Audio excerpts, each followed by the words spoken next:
രാജ്ഞിയായി വാഴുന്ന 12 സ്ത്രീ നക്ഷത്രങ്ങൾ. ഈ നക്ഷത്രക്കാരെ വിവാഹം കഴിച്ചു കൊണ്ടുപോയെടുത്ത് വച്ചടി കയറ്റവും പിന്നീട് ആ പതി വലിയ ഒരു പുരോഗതിയിലേക്ക് പോകുന്ന കാഴ്ചയുമായി ഇരിക്കും നമ്മൾ കാണുക. അതായത് അവർ അവിടെ ഒരു വലിയൊരു പുരോഗതി തന്നെ ഉണ്ടാക്കും. പിന്നീട് അവർ അവിടെ ഒരു രാജ്ഞിയായി വാഴും. ഭർത്താവിനെയും അവിടെയുള്ള എല്ലാവരെയും അവരുടെ കൈക്കുള്ളിലാക്കി അവരുടെ പ്രവർത്തനങ്ങളെ ഇവർ നിയന്ത്രിക്കുന്നതായി കാണും. കുടുംബത്തിൻ്റെ നടക്കാതെ പോയ പല കാര്യങ്ങളും അവർ അവിടെ ചെന്ന് നടത്തിയിട്ട് ഒരു കൊടിയേറ്റം നടത്തി ഉത്സവം നടത്തുന്ന ഒരു നായകനെ പോലെ പ്രതീതി പിന്നീട് അങ്ങോട്ട് ഉണ്ടാക്കും. അതുകൊണ്ട് തന്നെ പിന്നീട് അങ്ങോട്ട് അവരെ ബഹുമാനിച്ചിട്ട് അങ്ങനെ ജീവിതം കഴിക്കും.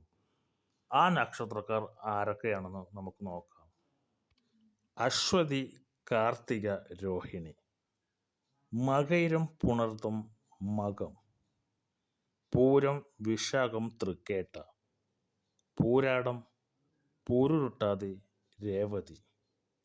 ഇവരാണ് ആ ഭർതൃഗൃഹത്തിലെത്തിയാൽ പിന്നെ അവിടെ രാജ്ഞിയായി വാഴുന്ന ആ 12 സ്ത്രീ നക്ഷത്രങ്ങൾ. നിങ്ങൾ ഈ ചാനൽ ആദ്യമായി കാണുകയാണെങ്കിൽ സബ്സ്ക്രൈബ് ചെയ്യുക. ജ്യോതിഷ സംബന്ധമായ വിവരങ്ങൾ നിങ്ങൾക്ക് ഇതിലൂടെ പങ്കുവയ്ക്കാം. നന്ദി, നമസ്കാരം.